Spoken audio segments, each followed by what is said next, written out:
Hey guys, my name is Naguura, and today we're going to be talking about how to properly prepare for SLUDGEFIST in Mythic Castle Nathrian. Now, I've done guides in the past that basically told you how to prepare for bosses as any DPS, but as I was doing the guides, it turned out that all the tips and tricks that I can give you for all damage dealers as a whole is kind of limited, right? Because you have to keep everything so general, and after a couple of videos, it seemed like I'm just repeating all of the tips and tricks that I already gave you in the first ones. So at this point, I thought I'm going to try something else. I'm going to try to do a Moonkin specific video where I talk about Moonkin specifically, right? Because then I can go into much more detail and I'm going to help the Moonkins out a lot more. If you're not a Moonkin player, you might still learn a thing or two about the boss fight itself and how to position as a ranged player. But obviously this is more about Moonkins, and I hope this is still something you're interested in. Just let me know in the comments below if you liked this Moonkin specific guide, or if you want me to go back to all damage dealers as a whole, because I can still go back, but I just kind of felt like it was repetitive and it didn't help you guys as much. So just let me know what you think and what you want me to do. But let's go into Mythic SLUDGEFIST for Moonkins. I personally actually killed this boss only one time, because afterwards we extended the ID. But the one time I killed it a couple of weeks ago, a month ago, when we killed it, I actually got like rank 4 on this boss, or rank 3 on Warcraft logs. So I actually did a decent amount of damage. So if you do the same thing as I did, then you can probably get a really good ranking as a Moonkin. I'm just going to share all the knowledge that I have. First, let's talk about talents. I'm personally running Nature's Balance because it's the best. You can run trees too though. If you want to run Force of Nature, you can. I personally don't like playing with it so much because I kind of want to place it before the destructive impact, but then I'm using my cooldowns afterwards and then I'm wasting the astral. I'm just not playing it, but you can play it if you want. It's actually good. Yeah, there's a lot of different talent combinations that actually work for this boss fight as Moonkin. A lot of them are good. So you can run Force of Nature if you want. It's actually also good.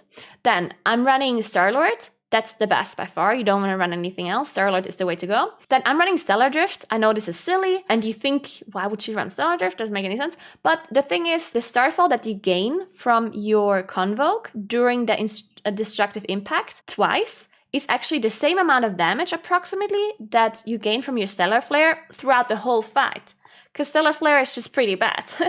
So I'm running Stellar Drift because if it's the same damage, then why not run Stellar Drift? Then you don't have to press an extra button, right? And this is actually confirmed, calculated by the Moonkin Theory crafters. So you can totally run Stellar Drift here. It's not troll. It's actually good, trust me. Then I'm running Fury of Elune because it's a 1-minute cooldown and it fits perfectly for the pillar windows and it's really good. Then I'm running the 2 trinkets, Imperial Ordnance and Quantum Device. You should run double unused trinkets on this boss. It's incredibly good. By double unused trinkets, I mean Imperial Ordnance plus either Instructor's Divine Bell or Quantum Device. Either of those two. That's going to be the best setup by far. Okay? So try to farm those trinkets if you don't have them, and definitely use them in this boss fight. If you don't know how to use the trinkets properly, the double unused, I will explain it in this video. Alright. So let's straight go into it. Remember, the most important thing about this boss is getting the damage onto the pillars. So the way we use our cooldowns here is we use Celestial Alignment and Convoke on the first pillar, and Celestial Alignment and Convoke on the 4th pillar, and Potion on the 4th pillar as well, because that's where everyone bloodlusts. If you bloodlust on a different pillar on the first, then use your pot there. Your potion, I mean. Sorry, I slowed this down a little, so we're gonna speed it back up. I actually messed up my precast here because we pulled the boss too early. You want to precast Wrath, Star Surge, because the 2 Wraths put you into Lunar Eclipse, and then the 2 Star Surges are buffed by both, and it's really good to precast. But we pulled the boss at like 0.7 seconds, as you can see. Yeah, so the boss is engaged now, and we're 0.7 seconds. So I didn't manage to do my precast because someone pulled the boss, and then I didn't get my precast out.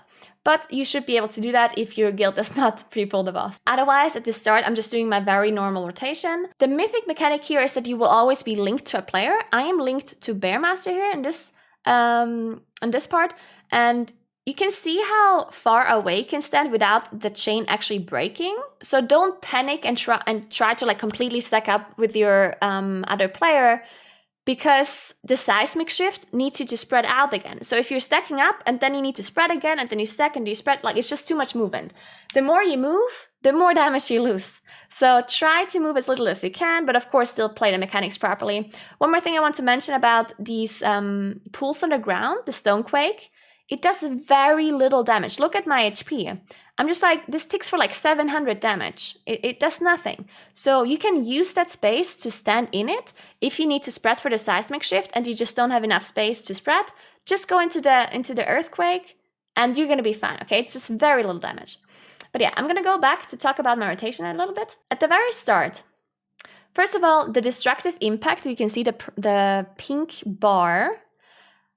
Highlight this somehow or get a weak aura somehow. You need to know when the destructive impact is happening. You need to have a timer and you need to be seeing it. When you glance over, you need to immediately see it. That's why I changed the color of it. That's a possible thing you can do with bigwigs. So if you have bigwigs, open up the abilities, open destructive impact, go to colors, change the bar color, and then you change it to a different color. So whenever I glance over to the bars, I can immediately see the destructive impact because it has a different color, and then I look at the timer. Now, if you play double unused trinket, you need to use your Imperial Ordnance latest 23 seconds approximately before the destructive impact. Because once you use your Imperial Ordnance, it will go to the boss, it applies the debuff for 12 seconds, and then it slowly returns to you. And once the projectile returns to you, you gain the intellect buff. And the intellect buff is the important thing. That's what you want during the impact. And if you use Imperial Ordnance, your other unused trinket is going to go on a 20-second cooldown. That's why you need to use it at least 20 seconds before the impact. Otherwise, you won't be able to use the second unused trinket when the impact happens. If your second unused trinket is the quantum device, then you need to use the quantum device before the impact happens too. Otherwise, it probably will heal somebody because the impact does a huge amount of AoE damage. And then everyone drops low and your quantum device might heal somebody. So the way I do this is I use my Imperial Ordnance at around like 25 seconds. And then right before the destructive impact, I use my quantum device. And then I use my cooldowns, okay? Okay, so I always keep an eye on the destructive impact timer. I'm actually baiting the chain slam on me here because it got called on voice chat. So now you can see I used my trinket. Here I have the weak aura for it. I used my trinket at approximately 20 seconds before the destructive impact. So now you can see my other weak aura here shows me when my quantum device is ready. So in 7 seconds, approximately my quantum device is ready. You see that destructive impact is happening in like 8 seconds. So at this point, I'm just getting rid of my astral power, yeah? Because the thing is, when you use your Celestial Alignment and your Convoke, you're gaining a lot of astral power, and you also have Fury of Elune that I also used right before. If you look at this point, I used my Fury of Elune. So you see the destructive impact is happening. I use my Fury of Elune, I get rid of my astral power, and I pre-position myself to be able to soak the thing that happens after the destructive impact. So I pre-position myself, I use my astral power, and I use my Fury of Elune. And then right before the impact happens, you can see I just used my Mastery Trinket, my Quantum Device. It's not a Mastery Trinket, it's actually a Mastery or Versatility, because it always uses one of your 2 highest stats. Thankfully, it gave me Mastery here. And you can also see that I have my Imperial Ordnance buff as well. So I have the Ordnance buff, Intellect, and I have my Quantum Device. So I have both buffs at the same time. That's why you play double on use. And now I'm gonna be pre-positioning myself because I need to soak, and then I use my Celestial Alignment and my Convoke. You can see how much damage I'm doing all of a sudden. Look at the damage meter. This is just because I used the double unused trinkets and because I used all of my cooldowns for this impact specifically. So now I'm just like bursting the boss and reapplying my dots. The impact is over at this point, so what I do after the impact is not as important. I'm just positioning myself properly again, going to the person I'm chained to. Remember to not move too much so you can stay a little bit apart, and then you don't have to move for the seismic shift too much. See, seismic shift happens, I don't have to move. This is perfect positioning, really, really nice to not having to move too much. And now I'm baiting the chain slam again. Unfortunately, I had to bait the chain slam like a lot of times in this run, which is a bit annoying, but whatever. So at this point, I look at the timer. It's 20 seconds for the destructive impact. The way I played this was that I basically am holding my solar eclipse for the impact, because solar eclipse is more single target damage than lunar eclipse. So I'm just using all of my astral power in lunar eclipse because I have to hold my eclipse here for a while. So that means that I'm using as much astral power as I can in lunar eclipse. And now I'm just pooling. So I use one more Starfire. If I would cast one more Starfire here, I would enter solar eclipse, but I don't want to do that, right? So at that point, I'm just holding. I'm just casting Wrath here. You see? I'm casting Wrath. I'm reapplying my dots. I'm reapplying my Fury of Elune. And now I trigger my solar eclipse. So now I trigger my solar eclipse. You can even precast it. You can precast the Starfire so it hits the boss when he hits the pillar. I did play this a little bit. I could have played this pillar better. The problem was just that I had to soak this Chain Slam and then we were positioned a bit wrong and it was like... But I could have had more astral power and I could have precasted my Starfire better. So I'm gonna have to bait the Chain Slam again. I have to bait all the Chain Slams, which actually is a little bit of... It's a pretty big damage loss, actually. It's kind of interesting that I still managed to get a big, to get a pretty good ranking here. But yeah, now look at the timer. It's 25 seconds to the Chain Slam. Now I'm doing the same thing here. This time, I cannot hold my solar eclipse because everything just, you know, happened too quickly. I didn't manage to cycle through because I had to do the Chain Slam. So at this point, actually, it looks like I'm actually triggering my lunar eclipse. But I think that's a mistake. I do think that at this point, if I look at it now, I do think it would have been better to hold my lunar eclipse here. Because the most important thing is to get your boat buff on the Star Surges onto the boss during the impact. So, of course, it's better to have the solar eclipse. But if you cannot cycle into the solar eclipse because you don't have enough time, then might as well just do it in lunar as long as you get your boat buff. So at this point, you see that destructive impact happens in 11 seconds and one eclipse lasts 15 seconds. So at this point, I'm actually making a mistake by cycling into this lunar eclipse. Yeah? Because I also am using my astral power here. I am casting my Fury of Elune and I might get some Star Surges into the boss with my boat buff once I enter lunar eclipse here, but maybe just one. Looks like I'm getting one. Yeah, I only got the first one in. So it definitely would have been better if I held my lunar eclipse here on that point. Of course, if I wouldn't have gotten the seismic shift beforehand, then maybe I actually had enough time to cycle into the solar again. But since, you know, like I had to move a lot, I couldn't like cycle back and forth fast enough, and then it was just a mistake. All right, so at this point, this is the most important pillar. Like the second and the third pillar are not as important because we are not using our cooldowns there, right? The most important pillars are the first and the fourth. So at this point, it's very, very important that I look at the timer again because now I need to pre-use my trinket again. You see that the destructive impact is happening in 27 seconds. 26, I used my trinket at like 26 seconds. So I didn't forget about it, thankfully. So I used my trinket, as you can see, the Imperial Ordnance. It's up on the boss right now. So at this point, I'm trying to get rid of my astral power because I know, actually not yet. There's no point to get it rid yet. It's still 15 seconds for the impact. So I'm just making sure I position myself properly. I reapply my dots here. Impact in 7 seconds. So at this point, you see the Hateful Gaze is starting. My quantum device probably, I'm not sure if it's going to do the right thing, but I'm going to be using it in a second. And I'm also going to be applying my Fury of Elune in a second as well. Okay, so Fury of Elune is applied. My Imperial Ordnance already returned. You can see the buff is up. So at this point, I'm just waiting for the impact so I can use my cooldowns. And I want to use my potion here as well. Okay, so I used my potion. Actually did this correctly. Well done. So I have my potion up. I have my Imperial Ordnance up. And now I'm just waiting to use my quantum device.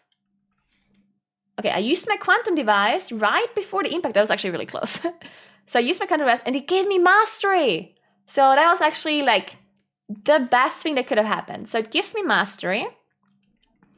And now I use my cooldowns once the boss hits the impact. I also bark skin, of course. I forgot to mention that. You can bark skin every impact. So you should bark skin every single impact. Don't forget about doing that.